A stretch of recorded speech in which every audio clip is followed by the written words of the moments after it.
found the choices you made. Your choice, your taste. We spent the entire month of May living for today. And we're not done yet. Now, there's one particular dream that was so popular it made it to #2 on our Live for Today list. It's swimming with dolphins, and NBC's Carrie Sanders agreed to gear up and take to the water with some kids who survived hurdles on land each and every day. Laughter and joy. There's a lot of it here at Island Dolphin Care in Key Largo, Florida. I put the ball in here, and the sailor pushed me 1 foot. Where some extraordinary animals are changing the lives of some pretty special kids. It's a place where we celebrate ability, not disability. Some call it therapy. Others come just for the fun. Alicia Danoon is in remission now.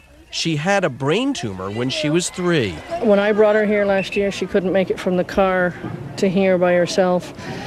She couldn't swim more than 20 feet by herself, and now she's on a swim team and swimming 100-meter races. Alicia says Squirt the dolphin gave her so much confidence that she asked Santa to skip the toys this year and bring her back here. Santa apparently wrote to Dina Hoagland in the Keys. I told Dina that if she looked in her filing cabinet, she would be able to find a scholarship. For us. Yeah. All we had to do is find out a way to get me here. Alicia's swim team raised enough money so the Danoons could come by bus all the way from Canada. For Alicia, getting the chance to play with Squirt again was well worth the trip. Everything that I dreamed of was like right there. Dina makes these dreams come true for special needs kids every day. When her 3-year-old son Joe was left paralyzed from a stroke at the age of 3, she brought him to swim with the dolphins. The first time I brought Joe here, he giggled, and it was something I hadn't heard from him because he had been so ill. And when he laughed, I started to cry. It was Fonzie the dolphin who worked with Joe, helping him regain strength in his paralyzed left side. Today, at 18, Joe is in perfect health. So your left side of your body functions normally now? Scratch your head and stuff? And there was a time that you couldn't do that? I couldn't do it. And why do you think that all changed? It's motivation. Some people would call it a miracle. This was a gift to us, and perhaps the reason why this all happened for us was so that I could make this gift possible to other children and their families that needed this.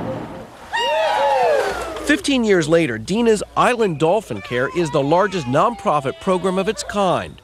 Recently, they moved into a $2 million facility, a museum of sorts, and take pride in bringing kids here who might not otherwise be able. Because they've been able to provide motivation and an opportunity for Alicia to be in the water and learn about her body in the water. There's long been this belief that dolphins possess a unique power. The Greeks and Romans believed they actually carried messages from the gods. In the 1970s, there was a belief that began to spread that they had a special energy, that they could actually heal people. I often call this a joy factory.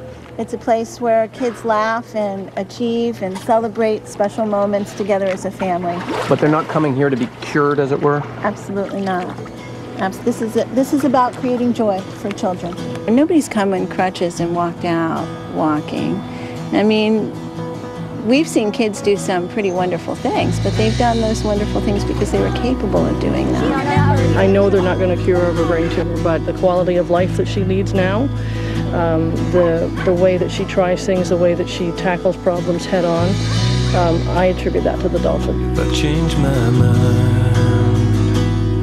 If science can't explain it, maybe little Randy can. He's convinced Sarah the dolphin knows he's special.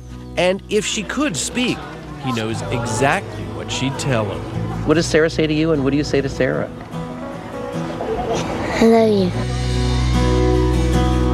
For today, Carrie Sanders, NBC News, Key Largo, Florida.